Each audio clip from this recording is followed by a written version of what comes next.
আমরা সবাই যেহেতু আমরা ন্যাশনাল লাইফ পরিবারে আপনারা জানেন, তারপরও আপনারা অনেকে আসছেন স্যার সম্পর্কে কতটা ভালো আপনারা জানেন না, শুধু জানেন স্যার আমাদের ডিরেক্টর।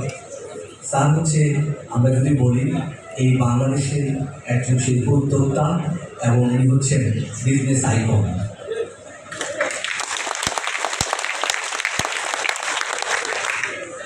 আর স্যারের আরেকটা যেটা বড় স্যারের যে জিনিসটি রয়েছে সেটা আপনারা জানেন, স্যার অনেকগুলো প্রতিষ্ঠানের সাথে সম্পৃক্ত রয়েছে।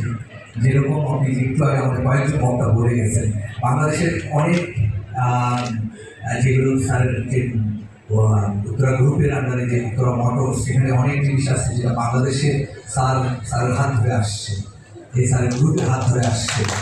সুতরাং এটা বলবো যে স্যাররা হচ্ছে বাংলাদেশের, আমাদের এই দেশের যে ইকোনমিতে তাদের কন্ট্রিবিউশন এত বেশি, যেটা আমাদের স্মরণ রাখতে হবে। এবং আমরা মনে করি যে এটি বাংলাদেশের মানুষের হিসেবে আমাদের প্রত্যেক মানুষের উচিত যে যারা যেখানে কন্ট্রিবিউশন রাখে সেটাকে রিকগনাইজ করা এবং রিকগনেশন করা। তো আমি আজকে আরও পরিচয়, আপনারা জানেন আমাদের মাঝে আরও উপস্থিত রয়েছেন জনাব এয়ার কমোডোর অবসরপ্রাপ্ত মোহাম্মদ আবু বকর এসসিএ স্যার হচ্ছেন আমাদের যেরকম দুইটা স্যার দেখেন, স্যার প্রফেশনের ভিতরে একটু ডিফারেন্ট। স্যার আপনারা মনে করছেন যে স্যার ফেলো চার্টার্ড অ্যাকাউন্টেন্ট, যেরকম পিছনে ফেলো এসসিএ লেখা আছে, আমাকে আপনারা চিনেন।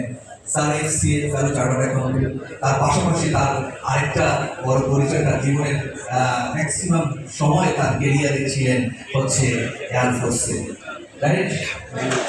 তো আপনারা দেখেন যে এই যে কম্বিনেশন, এই যে প্রফেশনাল যে একটা স্যারের যে আমরা বলবো যে মানে কম্বিনেশন, এটা একটু ডিফারেন্ট, তাই না? তো